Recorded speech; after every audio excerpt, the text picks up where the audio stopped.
Selamat datang di episode yang kedua di podcast Pulang. Nama saya Pastor Kian Holik dari Sydney, Australia. Podcast ini didesain untuk banyak dari kita yang setelah studi atau kerja dari luar negeri pulang ke Indonesia. Nah, sebelum saya lanjutkan, jangan lupa untuk subscribe channel ini di YouTube dan nyalakan loncengnya supaya kalau misalnya kami upload video-video yang baru, Anda langsung bisa mendapatkan notifikasi dari video-video pembicaraan kami.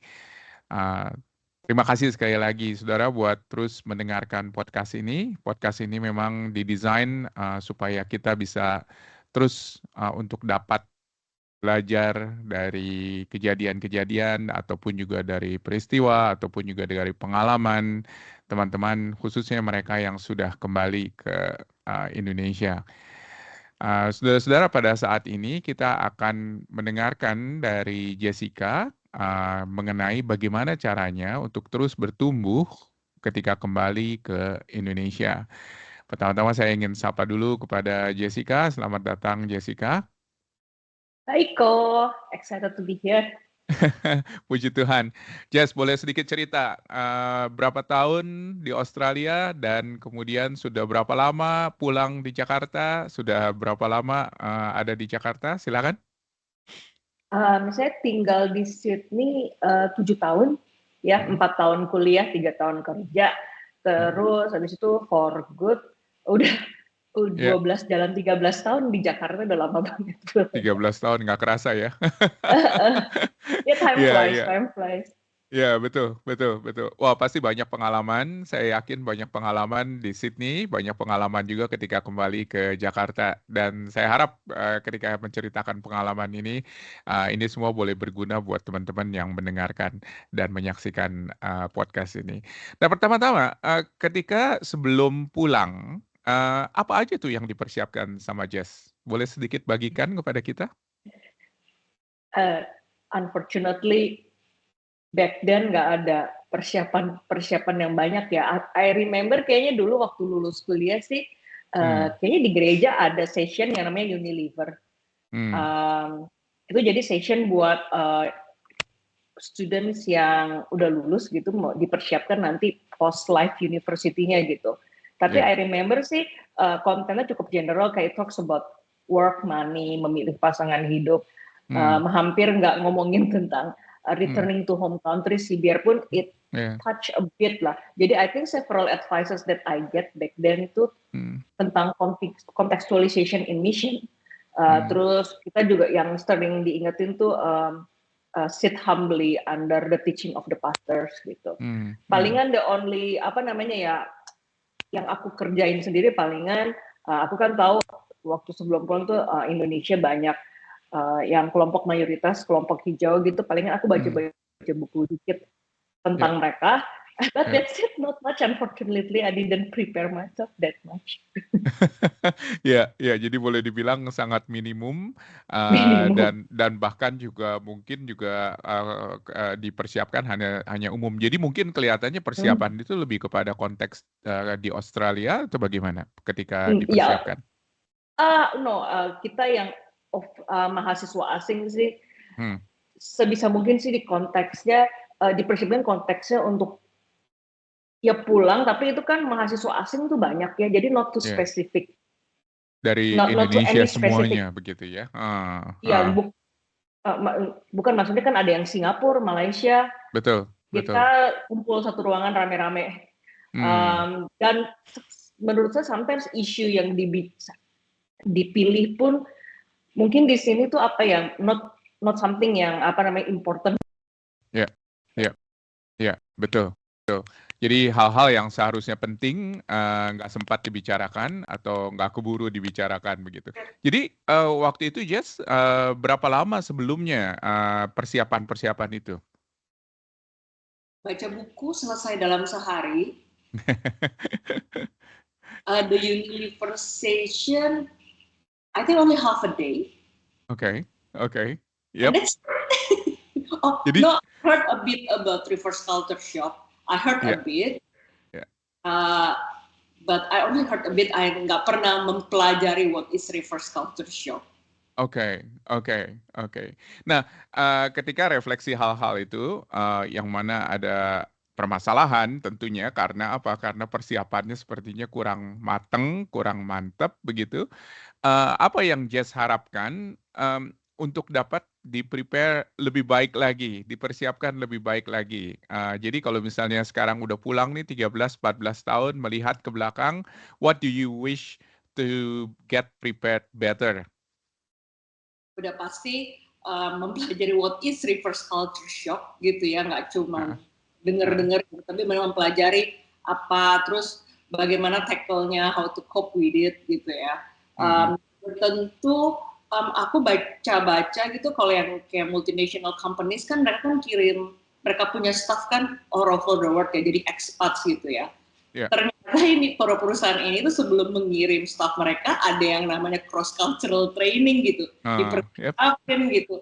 Namanya macam-macam, ada yang namanya culture awareness training, sensitivity training, tapi ya intinya sebelum staffnya dikirim ke luar negeri ternyata dipersiapin dulu, dan itu ternyata beberapa hari gitu, dibantu persiapannya step by step gitu. I wish I had that gitu ya. Dan I also wish I use my summer holidays better. Okay. More with a purpose, for research gitu ya. Kayak perbedaan budayanya apa sih, Australia sama Indonesia itu beda budayanya apa sih gitu ya. Kerja di gereja, jadi biarpun ke gereja tapi kan nggak gitu mikir gitu. Jadi ini deliberate research gitu. And make adjustment plans gitu. Jadi dari sebelum pulang tuh udah mikir, oh kayaknya nanti harus adjust dalam hal-hal ini gitu ya. Itu pikir-pikir sebenarnya make sense ya kenapa I didn't think about that. Per orang tuh pindah dari iPhone ke Android aja tahu kan kalau ada adjustment nih. Atau dari Android ke iPhone bakal ada adjustment nih. Apalagi negara ya. Iya, betul, betul sekali. Jadi memang kelihatannya diharapkan lebih ada hal-hal itu, yaitu bagaimana pengenalan culture-nya itu. Karena lucu ya sebetulnya ya. Maksudnya kamu berasal dari Indonesia, pergi ke Australia, tinggal di Australia selama 7 tahun, kembali ke Indonesia, tapi justru harus belajar mengenai cross cultural life begitu loh di Indonesia. Itu sesuatu yang lucu atau bagaimana sebetulnya? No, sebenarnya agak yang gimana ya, kita maksudnya aku biarpun dulu tumbuh besar di Indonesia, tapi kan minor, and underage. Jadi my parents protected me very well. I live a sheltered life gitu. Kehidupannya tuh sekolah, ke gereja, pelayanan, pergi ke mall, jalan-jalan. Jadi sebenarnya aku tumbuh dan besar di Indonesia itu sebenarnya nggak tahu tentang Indonesia. Dia nggak pernah tahunya sekolah doang. Sekolah pun aku sekolah di sekolah swasta Kristen, jadi komunitasku tuh lumayan untuk konteks Indonesia kecil banget gitu. Dan waktu kan umur 18 kan pindah ke Sydney, so beberapa tahun pertama sebagai orang dewasa itu malah ada di Sydney gitu. Dan 7 tahun kan not a short amount of time ya, aku udah jadi westernized juga kok. Jadi 7 tahun aku adopsi berbagai macam budaya dalam pikiran orang-orang di Australia. Jadi produk jadinya setelah 7 tahun adalah dibilang Australian juga enggak, dibilang Indonesian juga enggak, jadi somewhere in between, malah jadinya nggak cocok di mana-mana, nggak benar fit in, pulang ke Indonesia nggak benar-benar fit in. Jadi pas pulang ngerasain geger budaya, reverse culture shock ya, bahasa Indonesia, geger budaya, I don't know, nggak tahu termsnya. Jadi aku baru sadar, apparently aku juga udah nggak accustomed to my native culture, I don't know whether it's the right term. Ya, jadi ya gitu deh. Jadi dua kali itu kali. Baik. Jadi memang ini sesuatu yang shocking ya kelihatannya karena tapi juga lucu karena banyak orang berpikir kalau misalnya kembali ke rumah, kembali ke negaranya itu ngapain sih sebetulnya harus persiapan ya, betul nggak? Karena kan kamu pernah tinggal, tetapi ternyata memang harus sadar juga bahwa komunitas di mana kamu tetap tinggal itu pada waktu itu adalah komunitas yang sangat kecil, lingkungan yang sangat kecil, dan sekarang harus bergaul dengan sesuatu yang lebih luas lagi.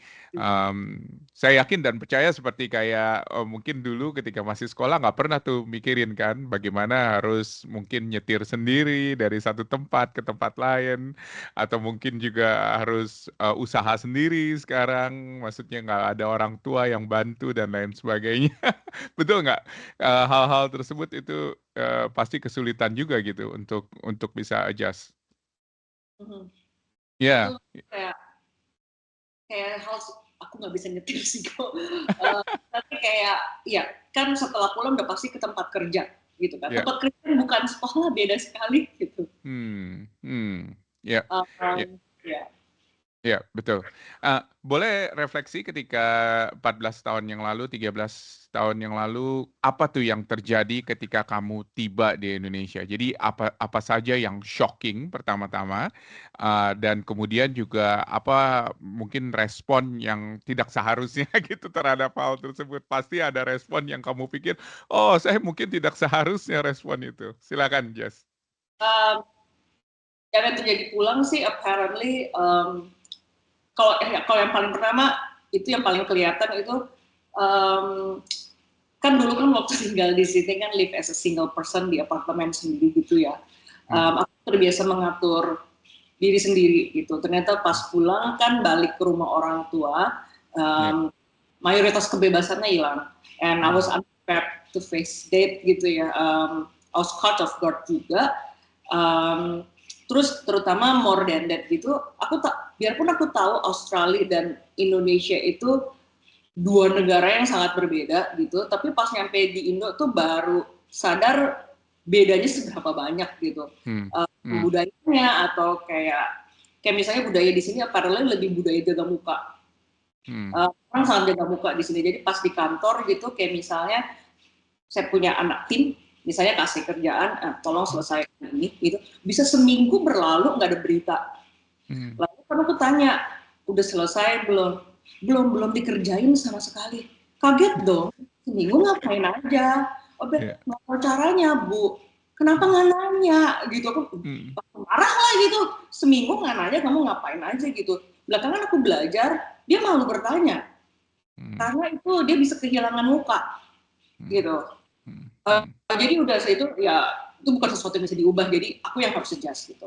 Terus another thing, contohnya misalnya dulu yang ini agak lebih wild lagi menurut aku reviewing proposal dari sebuah tempat les-lesan gitu. Nah kan ada sederetan biaya-biaya. Nah salah satu biaya itu namanya uang keamanan. Ya kan? Tanya dong ini maksudnya apa, satpam, security. Oh dia bilang, oh kalau satpam kan satpam kamu, ya itu masuk payroll, kamu masuknya digaji gitu. Oh jadi ini apaan ini? Oh ini setoran buat kepreman lokal biar tempat les kamu nggak diganggu. Aku kan lagi, apaan itu, kayak aku nggak ganggu siapa-siapa, aku nggak bikin sakit hati siapa-siapa, kenapa bantuin aku gitu. Cara mereka cari uang katanya gitu. Terus kenapa itu dibiarinin?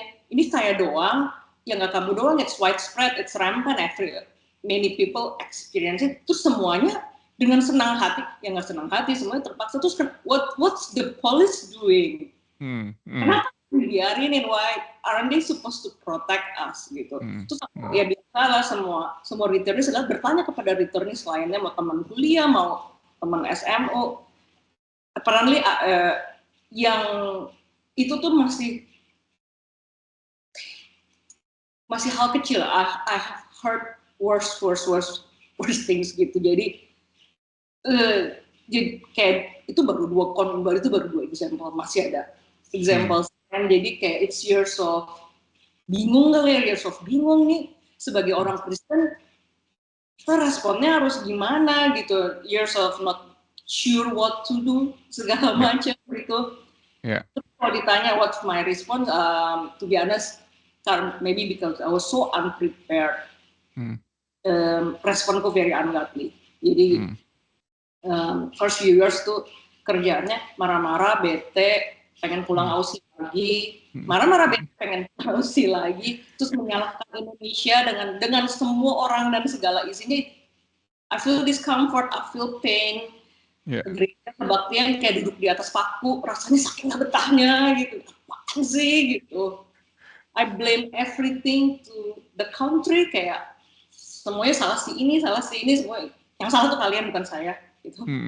Combine with, I call it first world countries arrogance. Aku ngerasa yang di Aussie semuanya bagus, aku belajar banyak hal bagus. Kenapa gue nggak bisa impor aja semuanya and then copy paste in here, copy paste everything in here tanpa mikir cocok nggak, tanpa mikir sesuai nggak, tanpa mikir kalaupun beneran bisa diimplementasikan, cara implementasinya bener atau nggak dipikirin. Pokoknya rasanya kenapa sih kalian nggak belajar aja dari situ, kita import aja rame-rame gitu ke sini, menjadikan Indonesia negara yang bagus dan indah gitu. Terus juga because of I had a good time in Australia. I enjoyed so much gitu. Karena udah pick up segala macam mindset di situ, style di situ. Tendensi I cling to it gitu. I don't want to let them go gitu. Kayak contoh paling gampang lagu lah, I love the songs gitu. Jadi aku nggak gitu mau dengerin lagu-lagu Kristen Indonesia beneran. Gitu kayak dulu koroh-korohannya tuh bertumbuhnya begini loh, caranya begini, aku diajarin firman Tuhannya tuh, terus aplikasinya begini segala macam. I don't want to let it go gitu. That's in short my reverse culture shock and my very inappropriate response. I'm not I wish. Kalau melihat ke belakang, berapa lama tuh period itu di mana memang masih ada reverse cultural shock dan masih ada inappropriate response begitu ya? Kira-kira berapa lama tuh sampai sekarang? Sudah mungkin jauh lebih baik, saya harapkan. Tapi maksudnya berapa lama menurut kamu periode itu? Hard to say ya. Yang the first few years should be lebih intens, terus gradually change. Jadi makin oke. I remember there was a 6 months mark itu ketika aku nggak ngerasa duduk pas ke gereja itu nggak berasa duduk di atas paku lagi. Ada 4 years mark ada kayak aku merasa lebih nyantai gitu.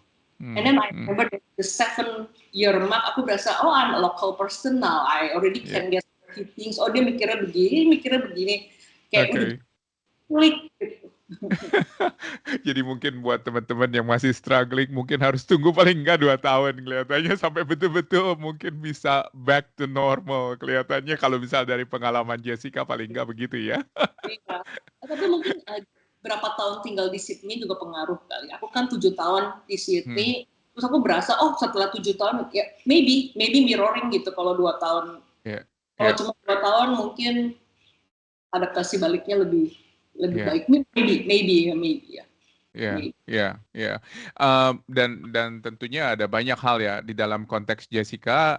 Tentunya Jessica kembali pada waktu itu pertama-tama ke rumah orang tua, betul ya? Rumah orang tua ya. Terus kemudian juga kembali ke gereja berbahasa Indonesia, betul ya? Gereja berbahasa Indonesia waktu itu atau gimana? Betul, tapi aku ke English Worship Service sih sebenarnya. Aku nggak ke kebaktian yang bahasa Indonesianya gitu sebenarnya. Iya.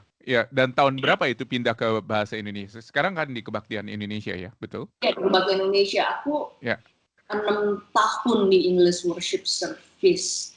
6 tahun di English Worship Service. Iya, 6 tahun di English Worship Service. Itu tahun ke-7 baru kembali ke kebaktian 1. Itu service actually masih belum yang KU5 sekarang yang kontemporer, masih full hymn loh.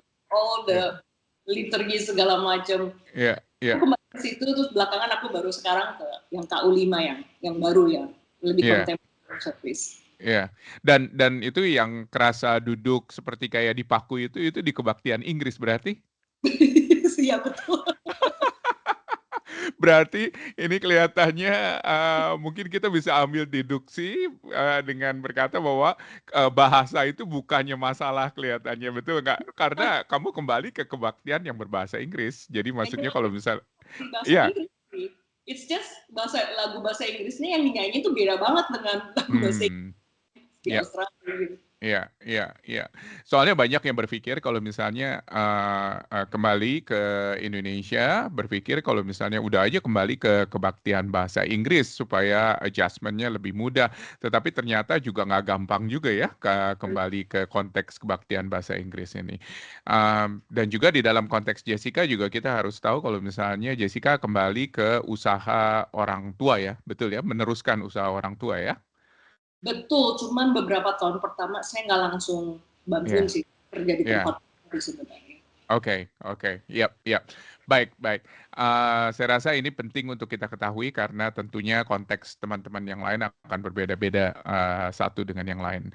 Nah, ketika kamu kembali ya, dan ketika kamu refleksi sekarang ini setelah 13 tahun, kira-kira hal apa yang menurut kamu harus dirubah? Begitu loh. Dan apakah tadi kan respon yang tidak appropriate, begitu kita katakan. Mungkin apa seperti seharusnya respon yang lebih appropriate dan atau ada hal-hal lain yang kamu harap sebetulnya saya harus seperti ini atau saya harus seperti itu. Silakan. The first thing that I wish I know tentu stop comparing sih, bandingin Aussie sama Indo gitu. Ya mungkin kayak pacar lama pacar baru aja kali ya. Kalau udah punya pacar baru jangan bandingin gitu ya, fokus aja sama yang si pacar baru, mungkin ilustrasinya kayak gitu. Itu help sih, kayak the first years tuh bandingin terus kayak dia Aussie kayak begini, dia Aussie kayak begini gitu. Jadi kayaknya itu harus di stop deh, jangan nostalgia melulu, inget melulu yang di situ. Itu satu, dua ya of course stop blaming ya, kayak aku menyalahkan semuanya. I feel discomfort pain kayak duduk di atas paku. It's not fault. Not fault. It should stop. I contribute 50% of the problem gitu. Stop menyalahkan pihak lain sih yang pasti, terus kayak stop wishing weird sudden miracles happen, kayak aduh I wish tiba-tiba semua lagunya itu lagunya I'm family, itu kayak banyak berandai-andai juga yang gak benar gitu kali ya. Daripada kayak gitu, daripada kayak complaining, blaming, comparing, maybe I should, daripada itu I should use my energy for something better, kayak later on I learn about yang namanya penerimaan. Penerimaan itu beda dengan tolerate dan normalizing ya. Itu tuh simpelnya sih ya, ada ini semua, ada banjir, ada macet. Kalau di Jakarta macet ya, I learn di kota lain ternyata belum tentu macet. Kota lain ternyata tidak semacet Jakarta. Puji Tuhan yang kembali ke kota yang tidak macet. Tapi kalau kamu kembali ke Jakarta atau Bandung, menurut saya sih macet banget gitu ya. Terus mereka misalnya kamu kembali ke your home church and they still sing full hymn, ya it's apa tuh say, nggak banyak hal yang bisa kamu lakukan.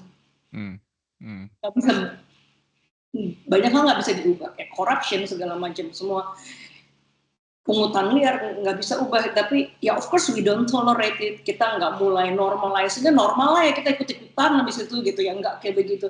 Tapi simply menyadari now it's part of the reality of your day-to-day life gitu. It's a new life boleh dikatakan ya, dan kita harus terima hal-hal itu.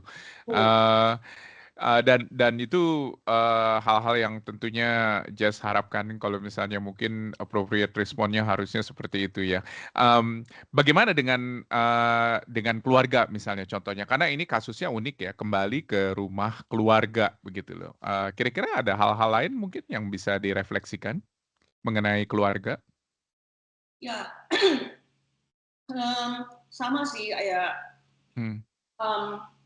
menerima dulu yang pasti, kayak situasi sih kalau udah berubah, aku nggak aku nggak hidup di Australia lagi yang kemana-mana jalan kaki gitu.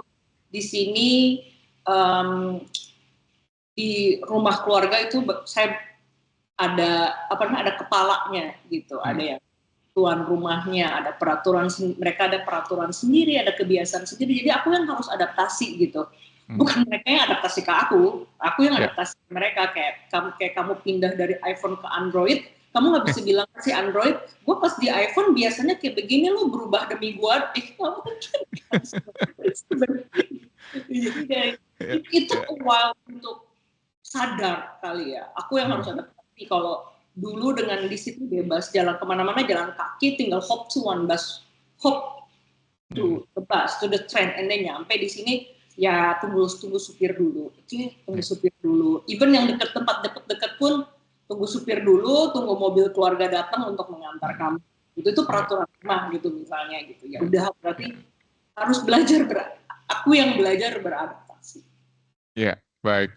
Ya, thank you untuk boleh membuka terhadap pengalaman-pengalaman itu. Nah, tentunya banyak teman-teman yang mendengarkan atau menyaksikan podcast ini, mereka kepingin tahu begitu loh, kira-kira hal-hal apa lagi yang bisa menjadi tips dari Jess, khususnya ketika mereka mempersiapkan diri untuk kembali ke Indonesia supaya terus dapat bertumbuh di dalam iman ketika kembali ke Indonesia. Jadi ada tips-tips mungkin dari Jessica sendiri, silakan. Ada beberapa yang obvious, tentunya ya yang semua orang Kristen lakukan wherever they are gitu. Kayak kan Tuhan yang memberikan pertumbuhan. So rajin-rajin berdoa. Di sini masuk udah pindah negara, so put an earnest request gitu. Tuhan bantu aku supaya terus bertumbuh gitu ya. Dan of course never stop exposing yourself to God's word gitu ya. Rajin-rajin baca Alkitab.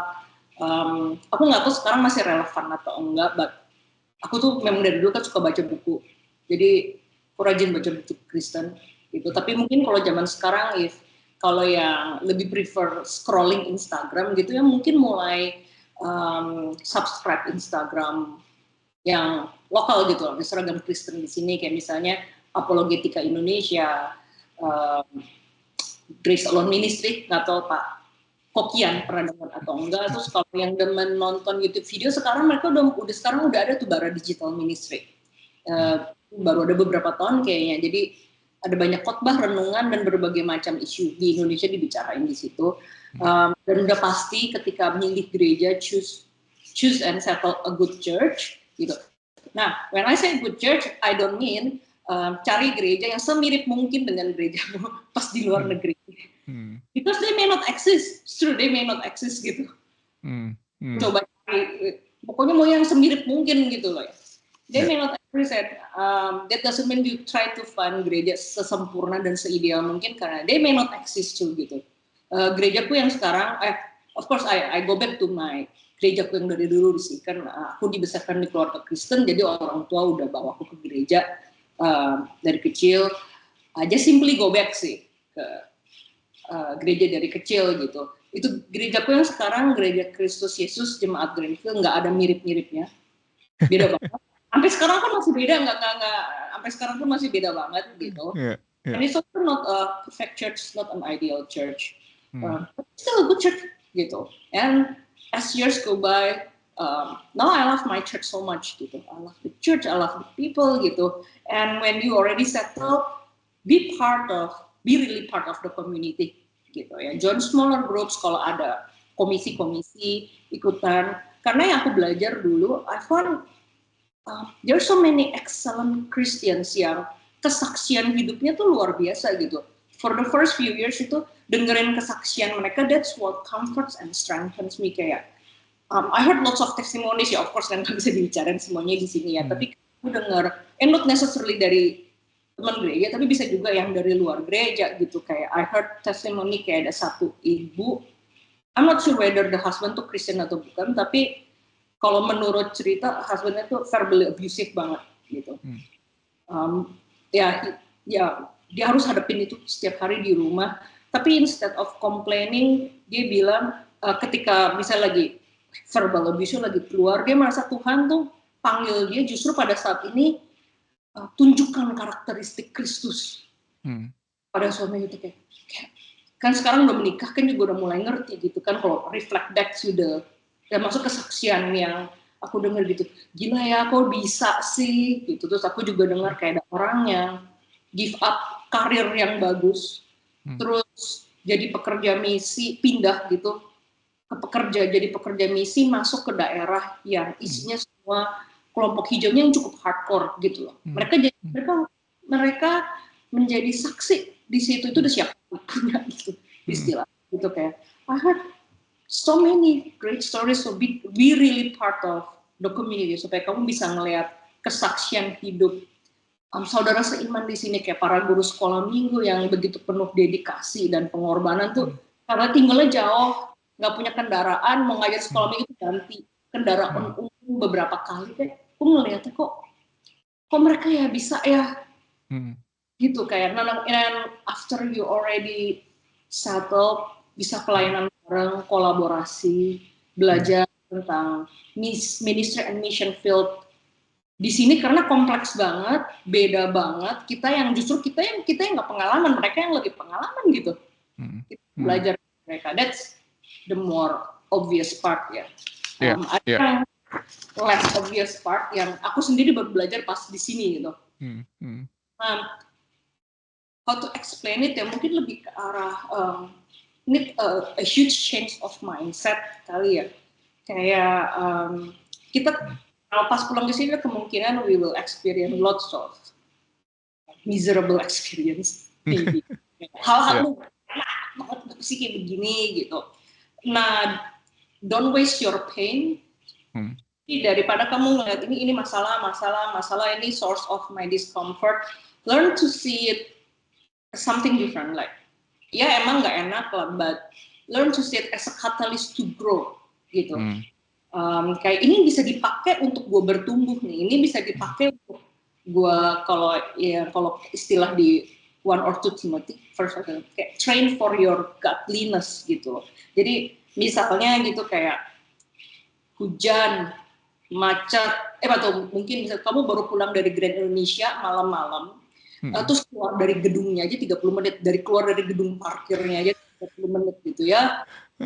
Pengalaman lalu pulang semalam mungkin, itu jam pulang mall rame-rame beserta seluruh staff mall Grand Indonesia juga lagi mau pulang gitu. Dan pengunjung mall lainnya juga rame-rame keluar dari itu. Ya, I have been there. Keluar dari gedung parkirnya itu 30 menit itu belum di jalanannya gitu ya. Kayak daripada lu marah-marah, bete, aduh di Aussie nggak kayak begini, mana ada kayak begini di Aussie gitu, pengen balik gitu daripada kayak gitu. Ambil nafas, this is the time to train for patience. Tuhan kasih ini sebagai kesempatan buat gue belajar sabar nih. Itu kan aku beruntung, aku penumpang, aku bukan drivernya. Nah drivernya punya masalah lain lagi gitu. Apalagi kalau bisa habis hujan, banjir, terus pulang dari tempat kantor, and then you're stuck on the same place for 30 minutes gitu, misalnya udah 30 menit gerak-gerak ya. Kebetulan mobil kamu tepat di sebelah jalur busway. Terus aku udah ngeliat mobil lain, udah mulai masuk jalur busway itu semuanya pada nggak sabar. Biasanya orang feel tempted untuk masuk ke jalur busway-nya juga biar cepetan pulang gitu. Now it's time to train for your self-control, not just patience, self-control. Itu simple, belum hal-hal lain di kantor budayanya lain. Mereka in under ancient culture, terus maybe difficult lagi, mungkin itu pegawai lama bokap lu yang udah kerja puluhan tahun dan siapa lu gitu. Kayak kalau ngeliat kan mungkin siapa lu gitu. Wow, gitu. Dan terus di sini aku belajar pray for the government officials. That's maybe just one of the new thing. Kita berdoa untuk government officials ya. Ini orang kan udah they don't simply, mereka tuh nggak cuma sekedar don't care about us, they exploit us gitu. Tapi pray to learn to pray gitu.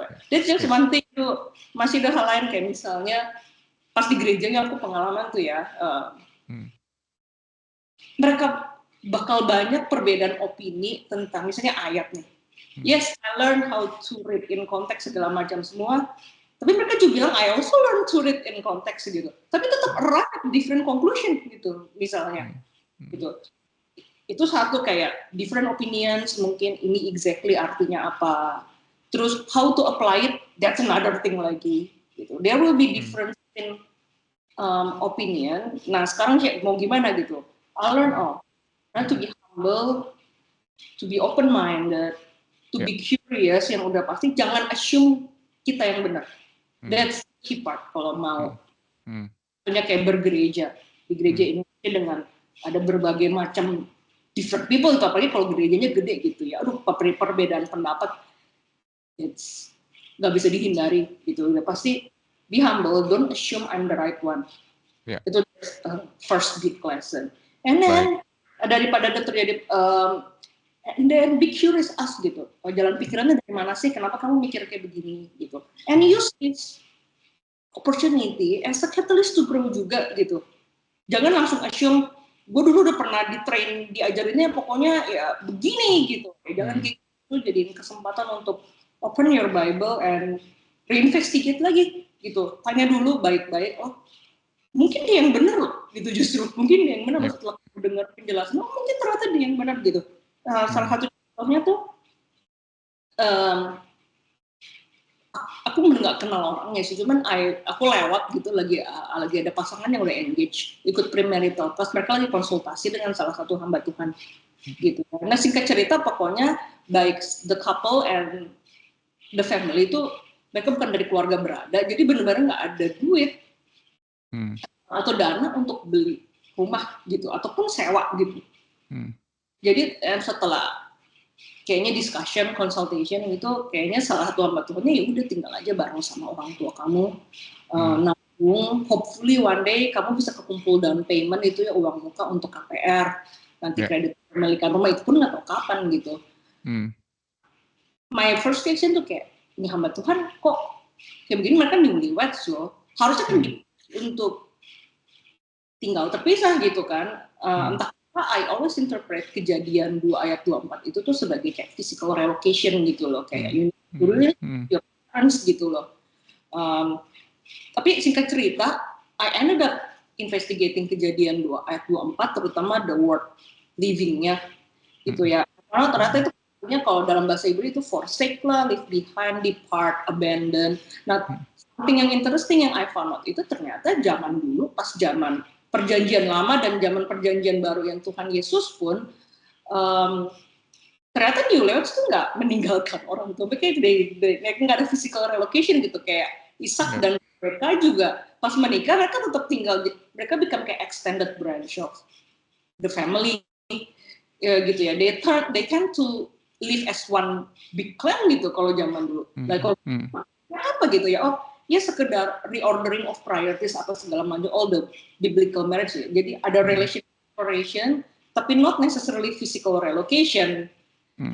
Jadi sebenarnya mereka ya sah-sah aja tinggal sama orang tuh ya, of course mungkin ada hal-hal lebih sulit gitu kalau tinggal bareng gitu. Jadi that's one of the big thing, kayak ya I'm not necessarily the right one, I need to listen, I need to learn, I need to listen to their explanation gitu. Jadi ada dijadiin kesempatan untuk always reinvestigate the first gitu. Baik.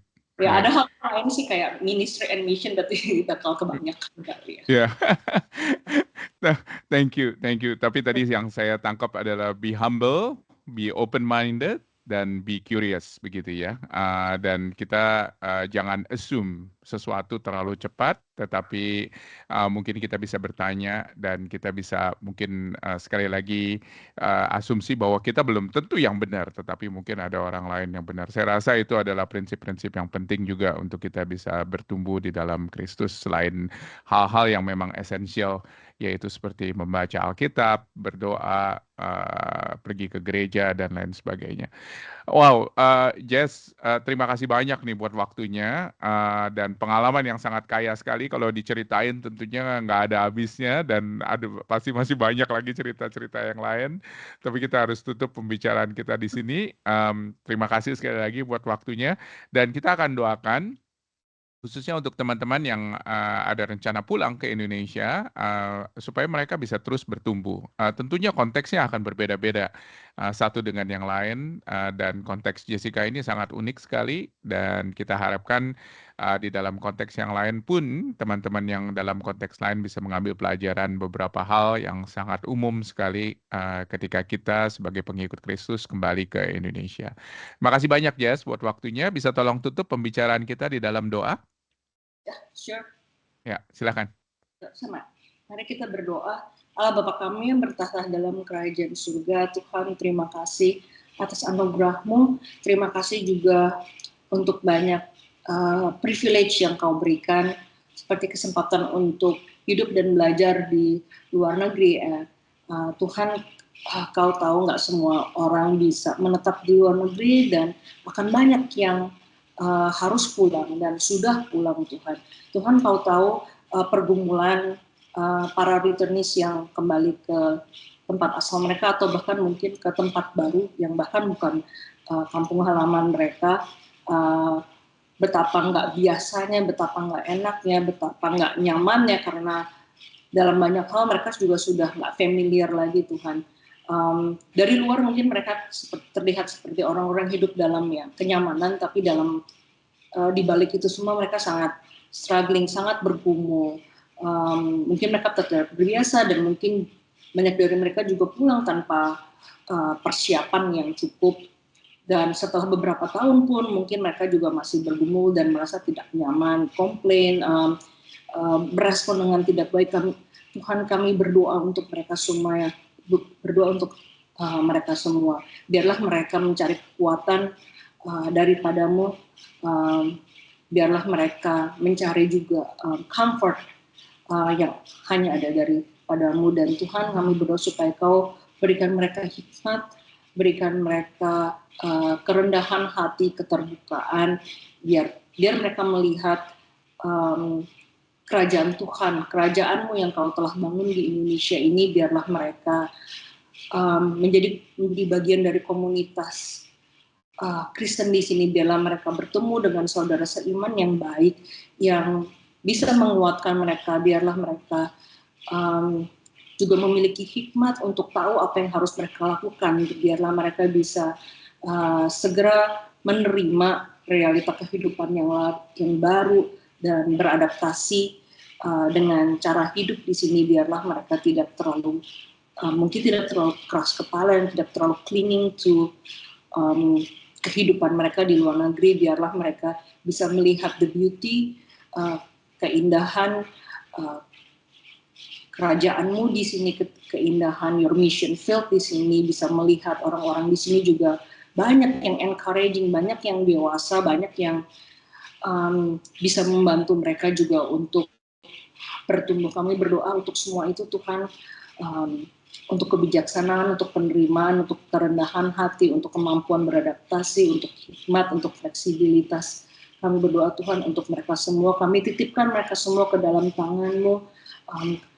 Kami tahu dan sadar pertumbuhan hanya ada datang daripada kami. Itu berdoa untuk mereka semua supaya kau berikan terus pertumbuhan dan pembentukan selama mereka, setelah mereka kembali ke tempat asal masing-masing. Dalam nama Tuhan Yesus kami berdoa. Amin. Amin.